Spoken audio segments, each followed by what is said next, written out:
بسم اللہ الرحمن الرحیم۔ السلام علیکم۔ درود و سلام ہو محمد و آل محمد پر۔ بعثت خبر نامہ میں خوش آمدید۔ 26 جولائی 2021 کی ملکی اور عالمی خبروں کے ساتھ میں ہوں اسد عباس۔ سب سے پہلے نظر ڈالیں گے آج کی اہم خبروں پر۔ جہاں پاکستان وبائی مرض کی چوتھی لہر سے لڑ رہا ہے، وہیں گزشتہ 24 گھنٹوں کے دوران کرونا وائرس کے 3752 کیسز رپورٹ ہوئے ہیں اور قومی سطح پر مثبت کیسز کی شرح 7.51% تک پہنچ گئی ہے۔ پاکستان نے افغان نیشنل آرمی کے 5 افسروں سمیت 46 فوجیوں کو پناہ دی ہے۔ پاکستان کے معروف کوہ محمد علی ستپارہ کا جسد خاکی تلاش کر لیا گیا ہے، جس کی تصدیق وزیر اطلاعات گلگت بلتستان نے کی ہے۔ سعودی عرب کے وزیر خارجہ شہزادہ فیصل بن فرحان آل سعود اپنے پاکستانی ہم منصب شاہ محمود قریشی کی دعوت پر منگل کو پاکستان کا دورہ کریں گے۔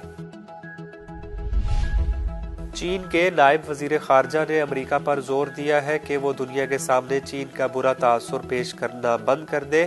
امریکہ کو چاہیے کہ وہ اپنی انتہائی گمراہ کن ذہنیت اور خطرناک پالیسی کو تبدیل کرے۔ عراقی مزاحمتی گروہ لوالصائرین نے اتوار کی شام عراق کے شہر اربیل میں امریکی فوجی اڈے پر ڈرون حملے کی ویڈیو جاری کر دی ہے۔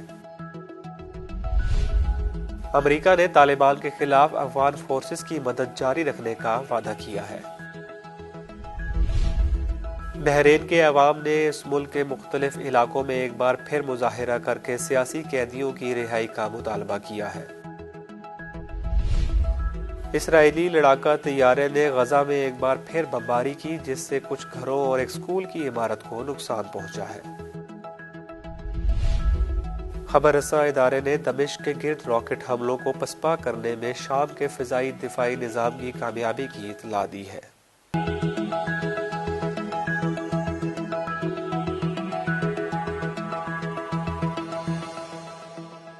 اور اب خبروں کی تفصیل۔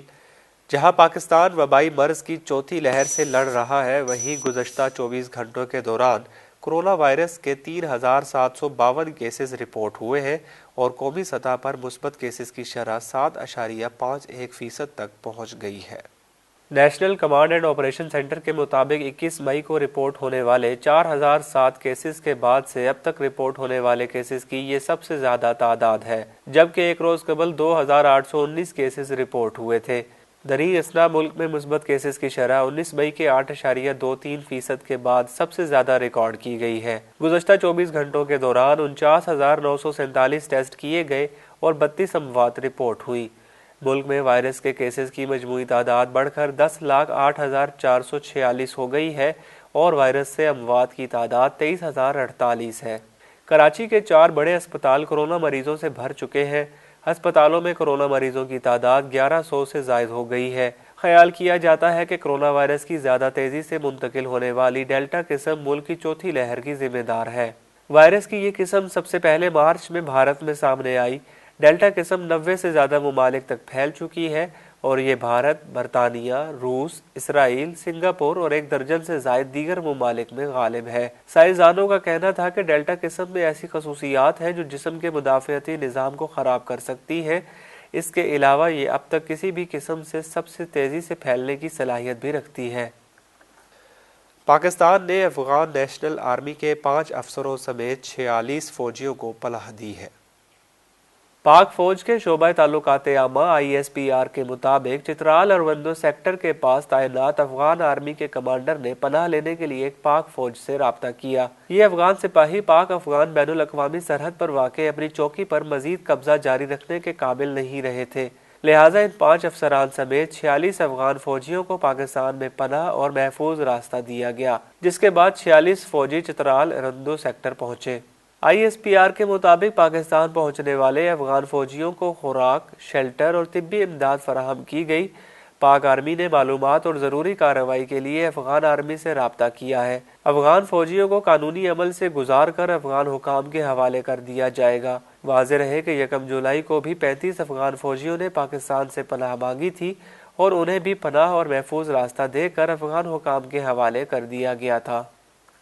پاکستان کے معروف کوپیما محمد علی ستپارہ کا جسد خاکی تلاش کر لیا گیا ہے، جس کی تصدیق وزیر اطلاعات گلگت بلتستان نے کی ہے۔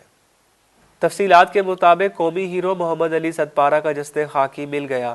نیپالی شرپاسگی گروپ نے بوتل نیک سے 300 میٹر نیچے 2 لاشوں کو دیکھا ہے۔ علی ستپارہ اور ان کے 2 غیر ملکی ساتھی سردیوں میں K2 پر مہم جوئی کے دوران بوتل نیک سے لاپتہ ہو گئے تھے۔ وزیر اطلاعات گلگت بلتستان فتح اللہ خان نے علی ستپارہ کی لاش ملنے کی تصدیق کی ہے۔ ٹی وی سے گفتگو کرتے ہوئے وزیر اطلاعات گلگت بلتستان فتح اللہ خان نے کہا ہے کہ K2 بیس کیمپ 4 سے علی ستپارہ جان سنوری کی لاشیں مل گئی۔ دوربین سے لاشوں کی شناخت کی گئی۔ بیس کیمپ کے قریب لاشوں تک پہنچنے میں وقت لگے گا۔ سعودی عرب کے وزیر خارجہ شہزادہ فیصل بن فرحان آل سعود اپنے پاکستانی ہم منصب شاہ محمود قریشی کی دعوت پر منگل کو پاکستان کا دورہ کریں گے۔ اس دورے کے دوران دونوں وزرائے خارجہ دو طرفہ تعلقات کے تمام پہلوؤں سمیت علاقائی اور بین الاقوامی امور پر تبادلہ خیال کریں گے۔ دفتر خارجہ سے جاری بیان کے مطابق وزرائے خارجہ دونوں ممالک کی قیادت کے ویژن کے مطابق دو طرفہ تعاون میں پیش رفت کا جائزہ بھی لیں گے، جبکہ سعودی وزیر خارجہ دورے کے دوران دیگر اعلیٰ حکام سے بھی ملاقات کریں گے۔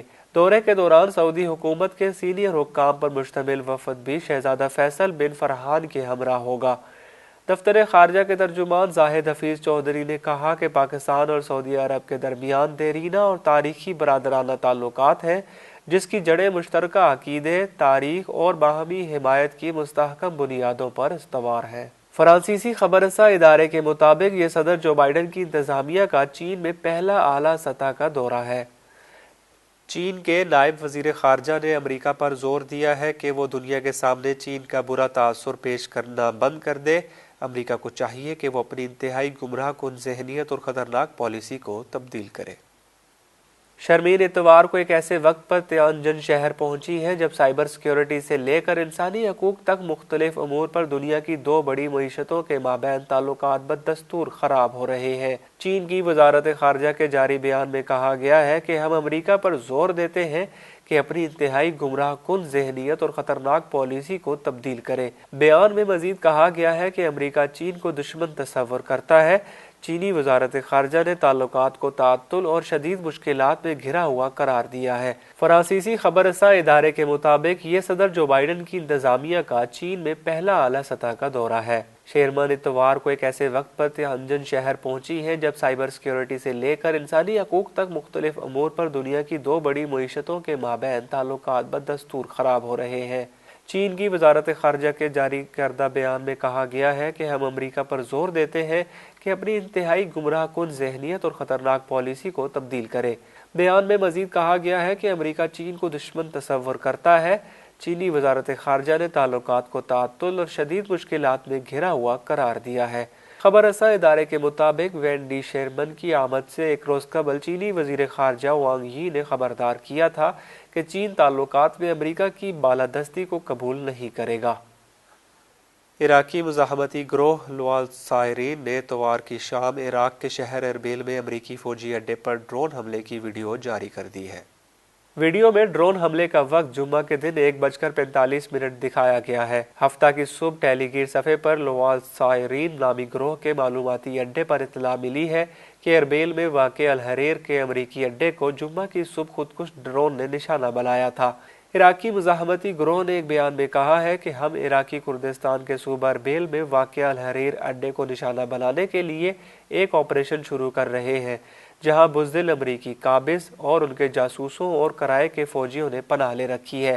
جمعہ کے روز 2 بجے صبح مسلح ڈرونوں کے ذریعے کیے گئے اس آپریشن میں امریکی فوجی سامان کو نقصان پہنچا ہے۔ اس کے بعد امریکی اتحاد کے ترجمان وین ماروٹو نے ہفتے کے روز باضابطہ اعلان کیا کہ عراق کے شہر اربیل میں امریکی پوزیشن کو نشانہ بنایا گیا ہے۔ اتحادی فوج کے ایک ترجمان نے بتایا کہ ایک ڈرون نے جمعہ کے صبح 1:30 بجے کردستان کے علاقے میں بین الاقوامی اتحاد میں سے ایک پوزیشن کو نشانہ بنایا ہے۔ تاہم انہوں نے دعویٰ کیا کہ اس حملے میں کوئی مادی نقصان یا جانی نقصان نہیں ہوا ہے۔ عراق کے اربیل ہوائی اڈے پر امریکی ٹھکانوں کو بار بار راکٹوں اور ڈرونوں سے نشانہ بنایا گیا ہے، جو حالیہ ہفتوں میں شدت اختیار کر گیا ہے۔ امریکہ نے طالبان کے خلاف افغان فورسز کی مدد جاری رکھنے کا وعدہ کیا ہے۔ امریکی فوج کے ایک سینئر افسر نے 25 جولائی اتوار کے روز کہا کہ آنے والے ہفتوں کے دوران امریکہ طالبان کے خلاف برسر پیکار افغان فورسز کی مدد کے لیے فضائی حملے جاری رکھے گا۔ تاہم فوجی افسر نے اس بات کی وضاحت کرنے سے گریز کیا کہ آیا اگست کے اختتام پر جب امریکی فوجی انخلا مکمل ہو جائے گا اس کے بعد بھی فضائی حملوں کا سلسلہ جاری رہے گا یا نہیں۔ افغانستان میں بیرونی افواج کے انخلا کے دوران ہی حکومتی فورسز اور طالبان کے درمیان معرکہ آرائی جاری ہے، جس میں طالبان نے کافی پیش قدمی کر لی ہے۔ اس وقت ملک کے تقریباً نصف اضلاع پر طالبان کا کنٹرول ہے اور مغربی طاقتوں کو اب اس بات کی فکر لاحق ہے کہ کہیں طالبان حکومت پر فتح حاصل کر کے پھر سے اپنا پرانا اقتدار نہ تھوپ دے۔ امریکی جنرل کیتھ میکنزی نے کابل میں صحافیوں سے بات چیت کے دوران اس بات پر تبصرہ کرنے سے انکار کیا کہ کیا امریکہ 31 اگست تک فوجی انخلا مکمل ہونے کے بعد بھی طالبان کے خلاف اپنے فضائی حملے جاری رکھے گا یا نہیں۔ تاہم انہوں نے اس بات پر زور دیا کہ مشن کے اختتام کے بعد بھی امریکہ افغان فورسز کی حمایت جاری رکھے گا، اگرچہ یہ عموماً افق سے ہوگی۔ ان کا مزید کہنا تھا کہ امریکہ نے گزشتہ کئی روز کے دوران افغان فورسز کی حمایت میں فضائی حملوں میں اضافہ کیا ہے اور اگر طالبان نے اپنے حملے جاری رکھے تو ہم آنے والے ہفتوں میں بھی اس اعلیٰ سطح کی حمایت کو جاری رکھنے کے لیے تیار ہیں۔ بحرین کے عوام نے اس ملک کے مختلف علاقوں میں ایک بار پھر مظاہرہ کر کے سیاسی قیدیوں کی رہائی کا مطالبہ کیا ہے۔ بین الاقوامی خبر رساں ادارے کی رپورٹ کے مطابق مظاہرے کے شرکاء نے آل خلیفہ حکومت کے خلاف نعرے لگائے اور عام شہریوں اور انقلابیوں کے خلاف تشدد اور دشمنانہ اقدامات سے باز رہنے کا مطالبہ کیا۔ مظاہرے کے شرکاء نے سیاسی قیدیوں کی گرفتاری کی مذمت کی اور آل خلیفہ کی جیلوں سے ان کی جلد سے جلد رہائی کا مطالبہ کیا۔ مظاہرے کے شرکاء کا کہنا تھا کہ مطالبات کے حصول تک احتجاج کا سلسلہ جاری رہے گا۔ بحرین میں 14 فروری 2014 سے ڈکٹیٹر آل خلیفہ حکومت کے خلاف احتجاجی مظاہرے ہو رہے ہیں۔ بحرین پر مسلط موروثی اور ڈکٹیٹر آل خلیفہ حکومت عوامی مطالبات تسلیم کرنے کے بجائے آل سعود کے فوجیوں کی مدد سے مظاہروں کو کچل دیتی ہے اور مظاہرین کو تشدد کا نشانہ بنایا جاتا ہے۔ اسرائیلی لڑاکا طیارے نے غزہ میں ایک بار پھر بمباری کی جس سے کچھ گھروں اور ایک اسکول کی عمارت کو نقصان پہنچا ہے۔ عالمی خبر رساں ادارے کے مطابق اسرائیلی جنگی طیاروں نے غزہ کی پٹی کے جنوبی حصے میں بمباری کی۔ فضائی حملے میں جس علاقے کو نشانہ بنایا گیا ہے کہ وہ ایک شہری آبادی ہے اور وہاں ایک اسکول بھی ہے۔ اسرائیلی طیارے کی بمباری سے کوئی جانی نقصان نہیں ہوا، تاہم کچھ گھروں اور اسکول کی عمارت کو معمولی نقصان پہنچا ہے۔ فضائی حملے کے بعد فلسطینی گھروں سے نکل آئے اور جدوجہد آزادی فلسطین کے حق میں نعرہ بازی کی۔ رواں برس مئی میں 11 روزہ بمباری کے بعد اسرائیلی فوج اور حماس کے درمیان جنگ بندی کا معاہدہ ہوا تھا، تاہم چند روز بعد ہی اسرائیل نے سیز فائر کی خلاف ورزی کرتے ہوئے آتش گیر غباروں کا بہانہ بنا کر وقفے سے بمباری کرنا شروع کر دی ہے۔ خبر رساں ادارے نے دمشق کے گرد راکٹ حملوں کو پسپا کرنے میں شام کے فضائی دفاعی نظام کی کامیابی کی اطلاع دی ہے۔ شام میں ایک سینئر روسی فوجی اہلکار نے کہا ہے کہ شامی فضائی دفاع نے صہیونی طیاروں کے ذریعے داغے گئے تمام میزائل گرا دیے۔ مبینہ طور پر روس نے ہفتے کے روز شام پر میزائل دفاعی نظام کو مضبوط کرتے ہوئے اس ملک پر اسرائیلی فضائی حملوں کو محدود کر دیا۔ روزنامہ صباح نے الشرق الاوسط کے حوالے سے نقل کیا ہے کہ روس شام میں اسرائیل کے ساتھ صبر سے محروم ہو گیا ہے۔ اس رپورٹ میں دعویٰ کیا گیا ہے کہ ماسکو کا یہ اقدام روس اور امریکہ کے مابین ہونے والے مذاکرات کا نتیجہ ہے اور واشنگٹن شام پر اسرائیلی حملوں کو تسلیم نہیں کرتا۔ بیست خبرنامہ میں اب تک کے لیے اتنا ہی۔ مزید خبروں اور اپڈیٹس کے لیے وزٹ کیجیے ہماری ویب سائٹ www.bestatnews.com۔ اگلے خبرنامہ تک کے لیے اجازت دیجیے۔ دیکھتے رہیے بیست تعلیمی ٹی وی چینل۔ اللہ حافظ۔